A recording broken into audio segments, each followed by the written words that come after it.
What's up, guys? Aaron, what's up, dude? Hey, how's it going? Oh, yeah. We got, thanks, Amy. So today we got something a little different. Remember how I was telling you I want to buy a inexpensive Japanese rear-wheel drive car? Fun, quick project. I bought something, I pulled the trigger. Yeah. It doesn't sound as cool as it looks, so let me go show you what I got. All right, cool. All right, Aaron, by the way, the FD car is coming along really, really well. We're just kind of at a stopping point because we need more parts to put it back together. But this is what I purchased. What do you think?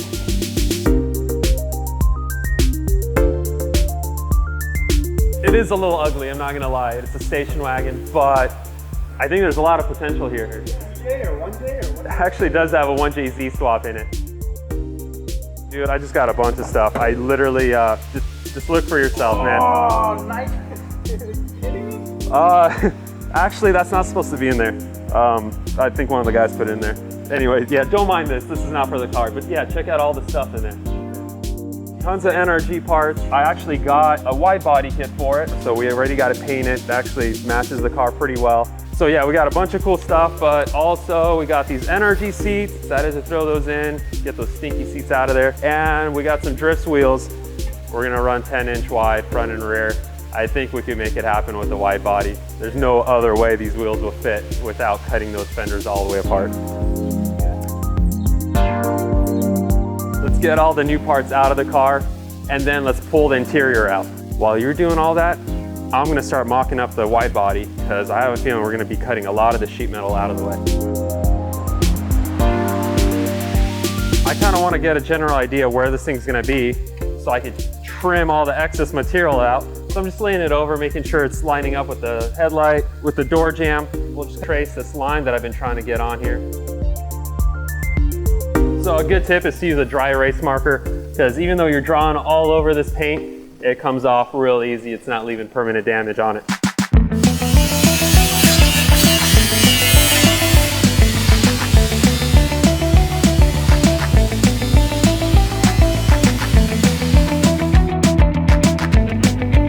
Got that seat all right, Aaron?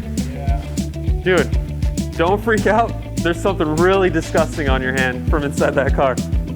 Oh, Oh man, what is that? Oh, that was on your finger, man.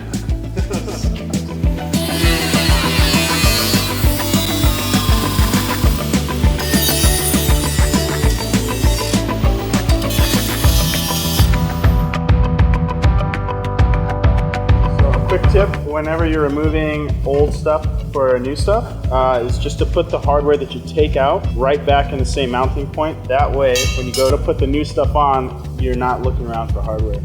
Well, definitely got to cut more stuff out.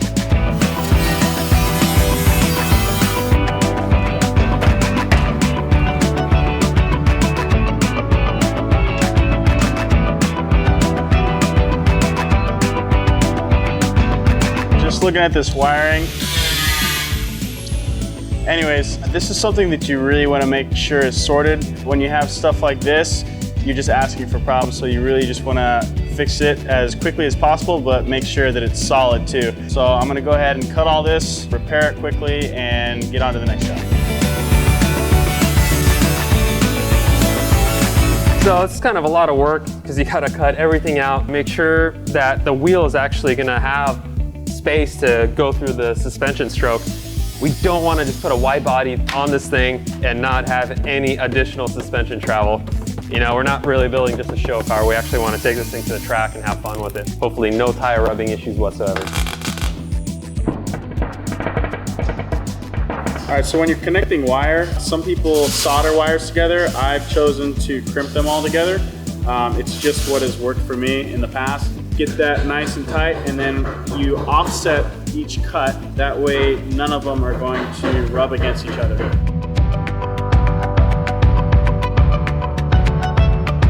So what's going on? You got all these wires out and you're looking at a diagram or photo of it. Oh, it's a good tip I use instead Dude, you just got me a little worried here. This thing's gonna start no problem, right? Well, I just don't understand why there's 5 wires going to 1 intake. Oh no, dude.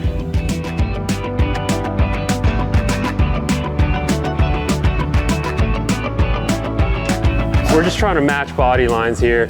So we're kind of forced to start attaching this over fender right about here. And instead of riveting it in, instead of making it permanent, I'm gonna use a sheet metal screw, anchor it in. If I'm happy with it, then I will drill all the holes and put rivets in them, and then it'll be permanent. Grind some material down.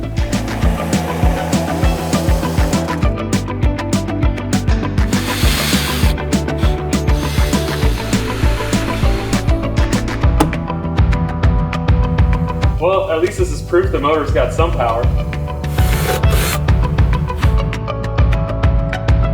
Installing this quick release right here. Pretty sweet to be able to pull the wheel off when you change the seat car to a race seat. It pulls the wheel closer to you. Sometimes it's a little bit of an issue to get out of the car, in and out of the car, because the wheel is a lot closer to you now. So with the quick release, it makes that a whole lot easier.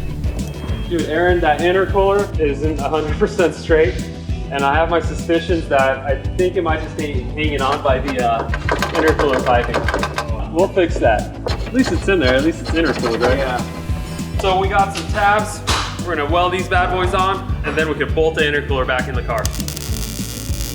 So we're bolting down this lip to the bumper. This thing's gonna probably hit a lot of driveways. It's gonna scrape. We're gonna put a bunch of red Loctite on these bolts, so that way we don't lose this front lip somewhere down the road.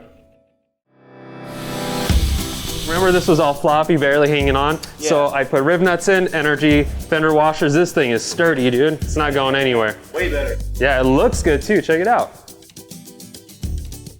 I think I figured out why they're using this ballast point bottle for an overflow.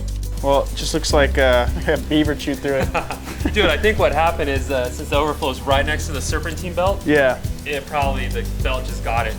But we definitely don't want to show up to the track with that in our car. Yeah, nah. So HPS were nice enough to send us some tubing to make a new intake system for it, and also some silicone couplers that will just be way cleaner than that stock intake tube. So really happy to clean up the engine bay, put this new stuff in. I think this thing will look really good.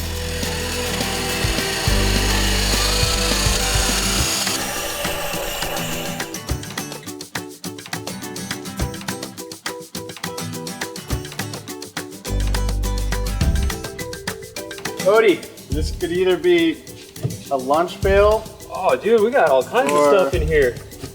Survival kit. Hey, here's some of the Band-Aids we found in the car. Sick. Water? Oh, it's good until 2021. That's actually good.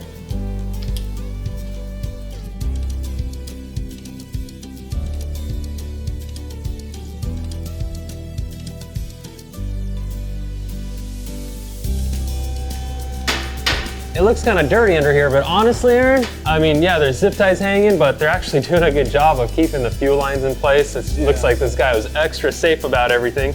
But dude, he's got good aftermarket engine mounts on here. The rack's got like aftermarket bushings in it. It's not puking oil, it's actually dry. It's just really dirty and dusty under here. I'm feeling pretty good about this thing mechanically. I think we just keep chugging along on making this thing look cool and handle better. Good thing we got some of this emergency water, man. I am freaking toast after today. But we had a great day. We installed the body kit. We looked over this thing mechanically, stripped out the interior, ready to put cool stuff in it. And I think the car is ready to go together. So good day overall, man. Cheers, bro. Yeah, cheers, dude.